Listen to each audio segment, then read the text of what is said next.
What's up YouTube, Dale here from Zephyr, and today I am bringing you a test hand combo video for the Millennium Exodia profile I showed you all the other day. So the idea behind this video is to show you the basics of what this deck can do, how it operates and how it can complete an OTK scenario. So with all of that out of the way, please smash that like button, hit that notification bell and subscribe so you don't miss out on any more upcoming content. As this deck is predominantly designed to go second, I will show you some test stands specifically going second, and then I'll show you what it can do going first. You ideally still want to get to your unstoppable Exodia Incarnate, but then that's when you're going to be searching yourselves out maybe the trap card to do a full board wipe, or you're going to be going a little bit more defensively just in order to kind of survive the turn and then swing in for the OTK the next one after. So with all that out of the way, after a very decent shuffle and a good old cut, our opening hand of 6 this time will be 1, 2, 3, 4, 5. So we've got pretty much a complete board clear off of our opponent with all of this, and then 6 being the Sengenjin. Now, this hand's actually pretty cracked, and you just need to be a little bit careful about hand traps. Because I've already hard opened up the Yugioh Temple, I'm not really going to try and run into a Ash Blossom or a Draw and Lock Bird as of yet. So I'd probably start off by Lava Golem my opponent. Straight away, that's going to shut off 2 of their interruptions. So let's say they had like an Appaloosa and an IP. Let's say they had a Appaloosa and a Desiree, or like a Yugioh Phantom plus a Desiree, or even a DDD High Wave King. Like straight away you've shut them both off, you don't really mind. And if you really wanted to, you can mind control the third one. So like you could go, if they've got an Appaloosa, you mind control the Appaloosa and you're pretty much set there ready to protect. So 2 of your cards have pretty much broken their entire end board, unless they've got obviously huge amount of back row, and then that's when your Obliterate Blaze will probably come into play. So you're going to start off with the Yugioh Temple after this as well. Now the best thing about the Yugioh Temple, as long as you've got a monster that wants to be in the spell and trap zone, like one of your Millenniums, you're going to be even more advanced. You're going to get even more advantage. Because you'll activate the Yugioh Temple. The Yugioh Temple will place the Sengenjin into the spell and trap zone, and then this will allow you to then place another Millennium monster from the deck. Now because we don't have the Yankee, you're going to want you're going to want to go for the Millennium Dynasty. You will take 2,000 life points damage, but that's not the end of the world because you're going to be hopefully pushing for an OTK anyway. So you're going to activate the Shields effect, you're going to summon it out, taking the 2,000 damage, and then use this effect to search you out the Ankh. And now that you've got access to the Ankh, you're now going to be able to summon out all of your other monsters without even needing to worry about anything else that's going to burn you for life points.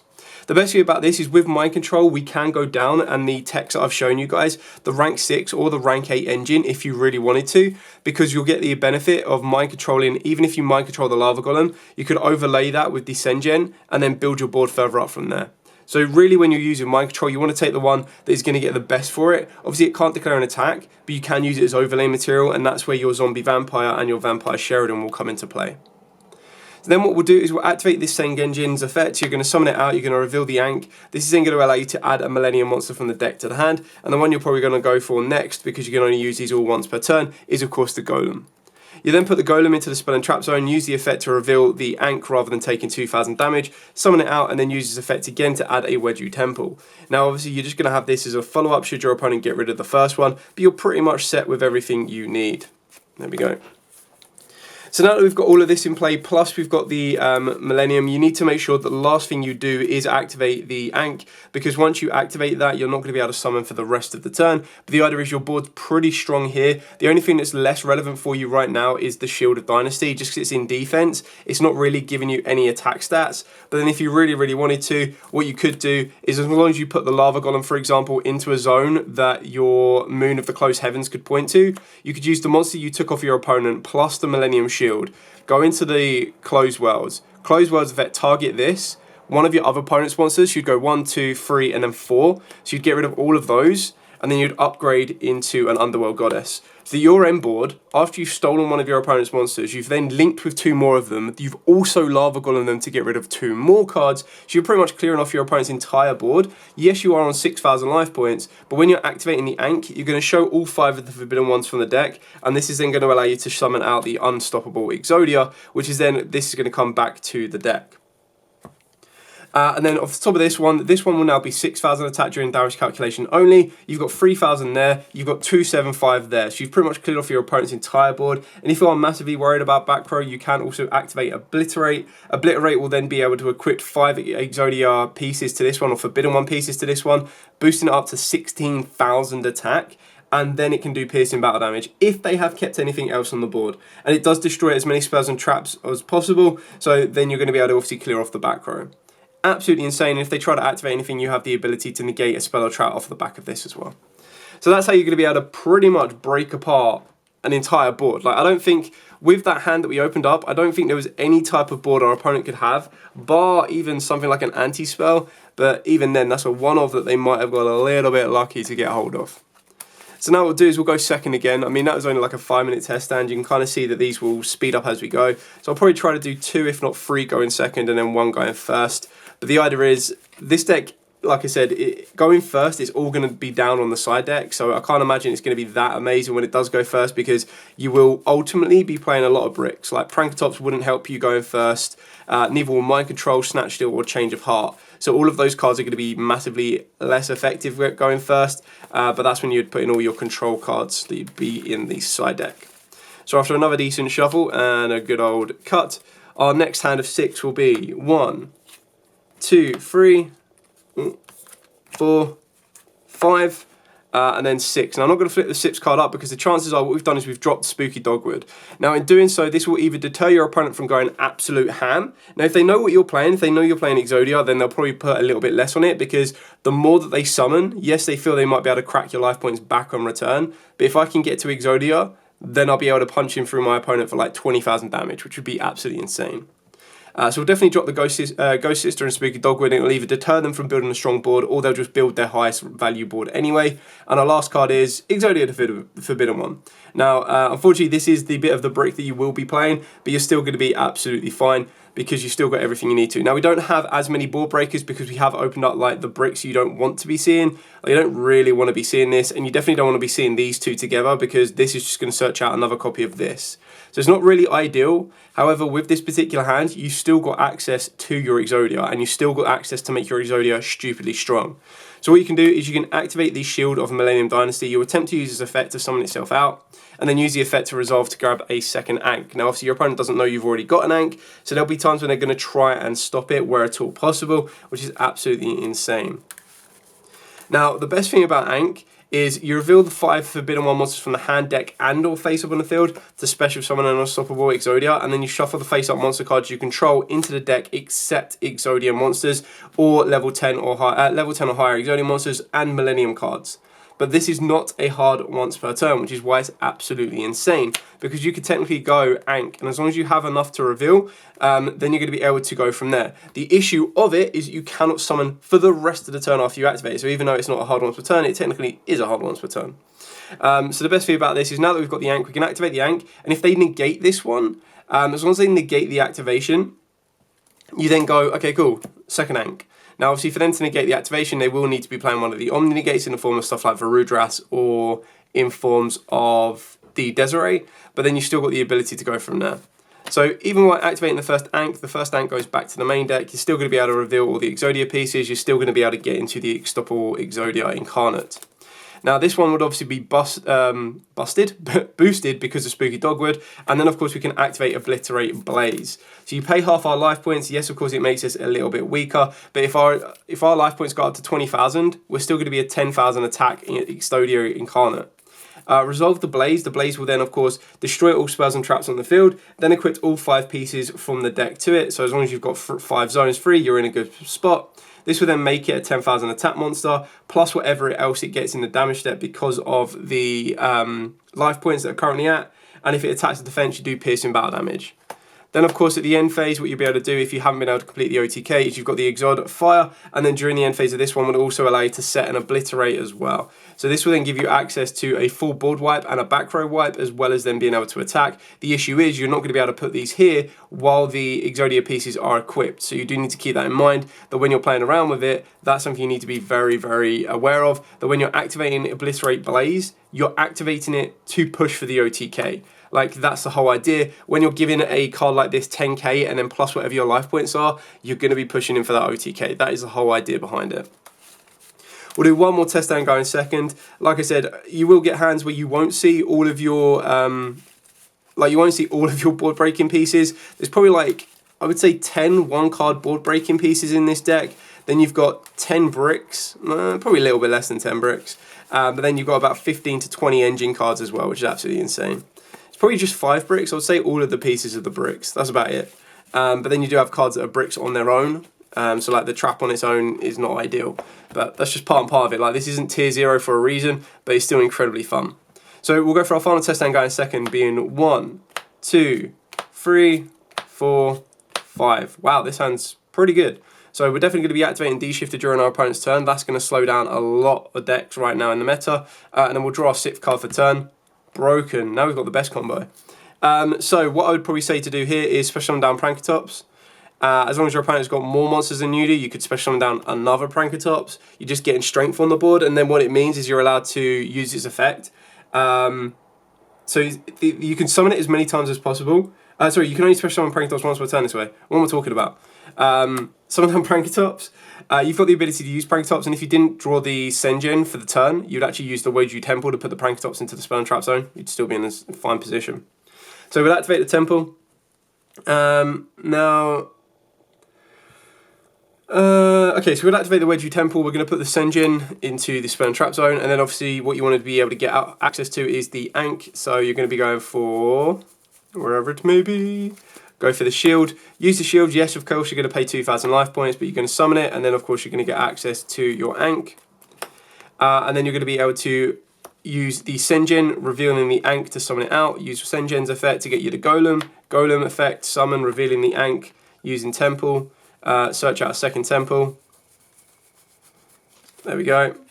And then obviously we've got still got zones open up for what we need to. We haven't been able to take anything from our opponent, but again, absolutely fine. So then what you do here is you'd activate the Ankh. Ankh will then summon out your unstoppable Exodia. Keeping in mind that everything that's going is going to get banished, so Ankh's going to get banished. So we just can't summon for the rest of the turn. But again, you're in a fine position because you're going to activate Obliterate. You can do this during the battle phase if you want to. This will then equip all 5 pieces, destroy all spells and traps on the field. I think only in the spell and trap zone actually, so I think that survives. So then you'd go all pieces of Exodia. It's actually really kind of cool just to see all pieces of Exodia on the board. But even though we've paid half our life points, like I said, the idea is that, let's say we're on 8,000 life points, right?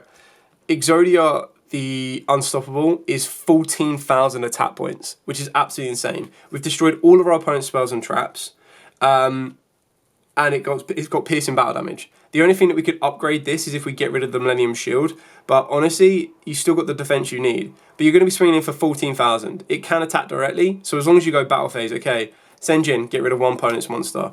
Golem, get rid of a second opponent's monster. Prankatops, get rid of a third. Prankatops effect, get rid of a fourth. Swinging for 14,000, like absolutely insane. Now, unfortunately, if you do it the other way, at least your Exodia will do some form of a damage, because whether it's doing piercing, whether it's just doing normal damage.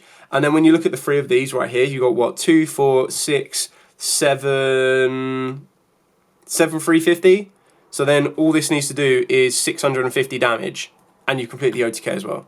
Like, I just think it's absolutely mental how powerful that card is, and just how easy it is to get to. Now, keeping it on the board once you get to it is probably a little bit trickier, just because your opponent has so many forms of interruption. But then that's where Obliterate puts in its work. That's where all the other board breakers put in the work, and everything else in between.